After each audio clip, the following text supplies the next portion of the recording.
everybody? Welcome back to this month's O.C.D gaming news episode. There is a lot to talk about, so let's get to it. Okay, first, before we do anything else, we know we have to send a special shout out to my Patreons who help support me in this channel. Thank you so much for all of your love and support and helping me keep this channel afloat because, you know, YouTube is pulling some shit. Anyway, thanks for all the love and support. Thank you to Survivor Brent Gilbert, to The Infected, D Cells, Sven Jacobs, Dave934, and Kevin Fuller. So thank you so much for all your love and support. It means the world to me. Now let's get to the news. Okay, let's start with the most important news of the month. E-motherfucking-3, okay? That shit just took over everyone's life this week. It was insane. This was like one of the best E3s I remember in a long time. Microsoft had a great conference. It started off a little shaky, but it really picked up speed and they killed us with that. There was so much that, guys, there's no way I can talk about everything that happened at E3. I'm going to give you the highlights. Devil May Cry, The Shadow of the Tomb Raider, and most importantly, Cyberpunk 2077, which has been very highly anticipated video game forever. So they gave us a nice trailer. It looked beautiful. It looked insane. So shout out to you, Microsoft. I don't have an Xbox, so I don't play a lot of the games that they have that are exclusive, but it looks beautiful. So great conference, much better than last year. I'll tell you that right now. But let's talk about Sony, shall we? Let's talk about PlayStation, who fucking killed it. They literally snatched us bold at this conference. That Sean Layden opened up, we're sitting, I'm like, why are we all in a church? Like, why is Sean Layden taking us to church? Like, really? I mean, I know they like to pull stunts, but I had no clue what he was going to be talking about, taking heathen asses to church. But then I saw Gustavo come out and I literally lost it. I could not believe they were opening the show with The Last of Us. I thought they were going to try and pull something, leave them for last, but I was so happy. They came out swinging. They gave us The Last of Us, the gameplay, a meaty piece of gameplay, which I was so happy and I predicted they would. They gave us that. They gave us Ghost of Tsushima, which was so gorgeous. Like, my eyes are still recovering from all that beauty. It was the most beautiful trailer I have ever seen. It looked like a cinematic, beautiful universe. I can't wait to get my hands on it. This was the big metal 4 that they kept talking about. There was Ghost of Tsushima, then there was Death Stranding, and then it was Spider-Man. I mean, one after the other. They knocked it out of the park. Great job. So that's just the highlights. That's all I'm going to talk about because I have separate videos. If you want to see any of my insanely detailed breakdown of The Last of Us and that trailer, I have a video up my channel. I'll leave it in the description and on the end card so you can check it out. Quick note on Ghost of Tsushima. There will be a photo mode. I can't even imagine. That game's going to take me 5 years to play through because I'll be stopping every 5 seconds and snapping shots. It's so gorgeous. And there will also be a Japanese dialogue option, which I'm so thrilled about. So you can play it in Japanese and have English subtitles, which I think is brilliant. They said English subtitles. They did not say Mongolian. I know a lot of people read me to filth in my comments because I said they're speaking Japanese. I didn't realize it was Mongol. So, you know, don't kill me. That you can listen to it in Japanese. All the actors will be speaking in Japanese, which I think is beautiful. Sometimes you lose a lot of stuff in the translation. When I'm playing on my channel, it might be a little difficult for me to do that. But if I played that on my own, if I wasn't playing on the show, I would definitely do that because I love to hear things in the original language. So shout out to them. It looks insane. Also, Telltale is working on a new game with Stranger Things. And I'm a big fan, like everybody else. Everybody loves that show. A lot of people love that show. I do. They're coming out with a game based on that. I think that might be believe it or not, I think they might be perfect for it. So I'm really looking forward to seeing how they're going to do that. And I'll be ready to play that. They also talked about The Walking Dead, Clem's final season. I don't want to go too much into that because I might cry. So, you know, I do a lot of crying on this channel. So I'll be playing that in August. It comes out in August. I'm so hyped.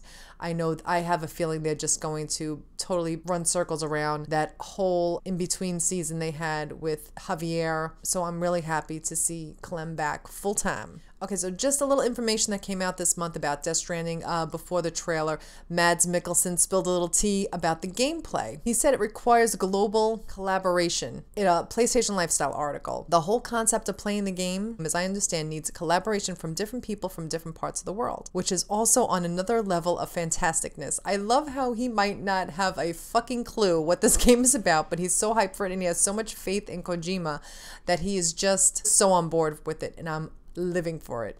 He's geeking out about it, and I can't wait to see after seeing that gameplay and that trailer. I'm so excited for it. Okay, so Hangar 13, who had originally a few months ago had to let a lot of people go, looks like things are looking up for them. So they opened up a new office in Brighton in the UK, and they're hiring. So good for them. I'm glad to see they're getting back on their feet again. Got some bad news for you PS Vita fans. It looks like they're stopping production on games. Looks like the Vita is just dead. It looks like it's pretty much in the death stages, in the final stages of death. Stopping production of games, which we knew this was coming. They kind of been silently phasing it out for quite a while now. Okay, so this got me so excited. Now, you know, I am primarily a PlayStation girl because I have my PlayStation and I love my PlayStation, but I have no hate. I don't get involved in any of that nonsense with fighting with Xbox and who's better. Keep those fights away from me. I say play what you like. You love what you play. Get what you buy whatever system works best for you. I have no hate towards Xbox, okay? So I don't want to see any hate in the comments. Shout out to them for a huge leap for disabled gamers, people who have disabilities, who have a very hard time playing the games that we love because they are not adapted for their capabilities. So Xbox came out with this, and I am so thrilled. I am a big supporter of accessibility for all, for people of all abilities. Everyone should have the right to play. Everyone should be able to play. Video games are life to me, and I can imagine not playing them, and I'm so lucky that I can, and a lot of us are. But these game devs took the time to really research, and they worked with all these charitable organizations to make these games accessible, to make an adaptive controller for them so they can use it. And it's not only is it brilliant, it's beautiful, and it's smooth looking, it's beautiful looking.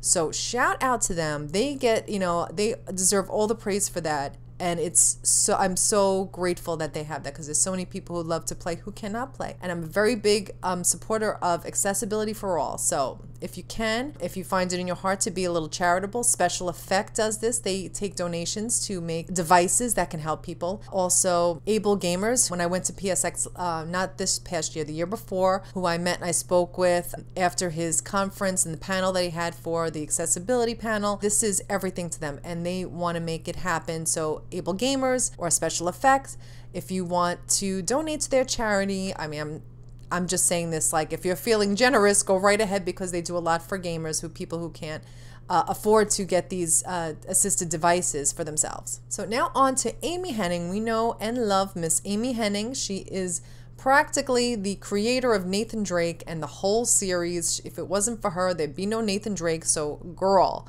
you did that. I love her, and I can't wait to see what she's doing next, but she is up for an award, a special award. Amy Hennig and Sean Layden are going to headline Game Lab. She will receive the Game Lab Honor Award, and Sean Layden will be interviewed on stage by PS4 architect Mark Cerny. So we're talking about the Giants. She is being honored by them, so shout out to you, Miss Amy. Good for you. Congratulations. Okay, some news about the PS4. It will be entering the end of its life cycle in a few years. So within the next 2 years, I believe, we came out with the PS4 in 2013. It's been 5 years. I say we have 2 more years out of it before we start making the transition to the next iteration of the PlayStation. So speaking of Death Stranding, this is not gaming news, but is gaming related. It is gaming adjacent. Big congratulations to Norman Reedus. Not only is he in Death Stranding and a super popular actor, he is going to be a dad for the 2nd time. Him and his partner Diane Kruger, who we thought was going to be the female lead in Death Stranding. We had the internet in an uproar and a tizzy. They are it's her first child, and they have been dating for a while, and they are expecting a baby. So congratulations to you 2 crazy kids. There is a new PS4 edition that is out. It's for the PlayStation Days of Play limited edition PS4, and it is so pretty. It's available for a limited time starting June 8th. Okay, little talk about Red Dead Redemption. They weren't at E3, which I didn't think they would be. They have so many special editions. They have so much swag ready to go for this game. It's not even funny. They look beautiful. I want every single one of them. It's not going to happen, but they have so many special editions and all these packages and weapons and like little boxes. It's like everything. I want it all. I want it all. And here are just the pics of everything that they're offering. I want that tithing box. So there was some leaks before E3, especially about the Assassin's Creed game, the one in Greece where there is you can play as a female or a male. So they kind of like they just kind of leaned right into it and like kind of talked about it. So that was good. They kind of stood on top of it. What a shame that these things get leaked though before the big day. I'm really excited to see this one because I'm excited to see that we can play as a female, which is really exciting. So shout out to them. Greece sounds so interesting. I'm so excited for it. Fallout 76 was announced. For you Fallout fans, you must be going crazy right now. There was Pokemon news. I mean, there's just so much news coming out. I have been inundated trying to keep up with everything, but I know I cannot touch on everything in this episode or it would be 4 hours long, literally. So I'm just touching on little bits and pieces. Okay, so now here are the video game releases for the next month or so. Guys, get ready. This year we're getting hit left and right, right and left. We're getting knocked out with all these beautiful games. There is so much coming up. I still want to play Vampire. I still have to finish God of War. I am severely taking my time. I am taking my time on that game so much because I literally don't want it to end. I want to enjoy and savor every last bit of it because it's so beautiful. So I will be finishing that. I still want to play Vampire. I want to play Shadow of the Tomb Raider. I want to play Spider-Man. I want to play Red Dead Redemption. There's so much to talk about. Also, they had a lot of Days Gone information at E3 as well. They did like the Horde gameplay, which I was excited to see. But that's not till 2019. So let's just focus on the games that are coming out in the next month or so. I hope you guys get to play everything that you love. And here is our art showcase for the month. Miss Rain coming through again. If you guys are so talented. Like seriously, Miss Rain does the cutest pictures. Anything video game inspired, she's great. You should check her out on Twitter. She is fantastic. Check her out and thank you to Miss Rain for your lovely work once again. This is Ellie and Dina, our new reveal, our new love from The Last of Us Part 2, and I'm so excited to talk about all this with you. So thank you for submitting your beautiful video game artwork. If you guys have any kind of video game artwork you want to share that I can share on this channel, please send it to me and I will put it on next month's O.C.D Gaming News. So now it's time for the yes and the mess. The yes and the mess. You know what my yes is. I don't even have to, do I have to say it? I'm gonna say it. The Last of Us Part 2. Bitch, I can't even handle it. My brain has still not recovered from all that information, the gameplay they gave us, that trailer, the music, Gustavo, the church, like everything. They literally took us to church, and I am so grateful that they gave us all of that for E3 because we've been jonesing for it since PSX, okay? So thank you for all of that. I love that game. I can't wait to play it. I'm gonna be nothing. I'm not gonna eat. I'm not gonna drink. I'm not gonna sleep. I'm not gonna do anything until I finish playing that game. So just be prepared for when it comes out. It's going to be all over my channel. So any news about that, you know where to go. Right here, I'm going to tell you, spill all the tea. And the mess for this month, oh, excuse me, this was some fucked up shade thrown by, believe it or not, the head of Edis Montreal, our friends who are making Shadow of the Tomb Raider. This is no hate towards anyone who works there or Miss Lara Croft or her franchise. I love Miss Lara, okay? And but this came from the head of the company. The studio head for Shadow of the Tomb Raider, this is straight from the tweet, just accused the animation in The Last of Us as looking fake. And this was spotted by Naughty Dog Jonathan Cooper. He spilled the tea right there. He was like, oh, excuse me. He immediately apologized because the backlash must have been vicious. That backlash must have been savage. He probably had his wig snatched. They probably came for his blood. Hi, Naughty Dog fans. Please don't kill me. That's probably what he said. Please don't be tough on me. Just bad wording from a French-speaking person. Always been a big fan of Uncharted and Last of Us games, played all of them. And Last of Us 2 is on my list. Sorry for the situation, okay? What happened was you ran your mouth. You ran your mouth, bitch, and you shouldn't have. And you got clocked. That's what happened. And now you're going to got the ass beaten of a lifetime, okay? That's what you get, okay? You don't come for Naughty Dog. I'm sorry. You can say whatever you want about maybe personally about certain things or but you cannot come for their games, okay? You cannot touch them with a 10-foot pole. Don't even speak their name, okay? So that is my mess for the month, and you're lucky I don't hop on a plane and go to France and just snatch your wig right out from under you, bitch. Don't you? All right, guys, I know I'm crazy. I am exhausted. I've been recording nonstop for the last like 3 weeks. This is like my 4th video I'm recording today. I will try and have these videos up as soon as possible, so thanks so much for all your love and support on these crazy shenanigans, the shit that I pull on this channel. I don't know how anybody watches me, so thank you so much for your love and support. And if you made it to the end of this video, good for you. You never know what I'm gonna pull at the end of these videos. So thanks so much for watching. If you like this video and my channel, please leave a like and subscribe. And if you can, please consider supporting me on Patreon. It helps me out so much. Help a girl out. So thanks for watching, and I'll be back with more.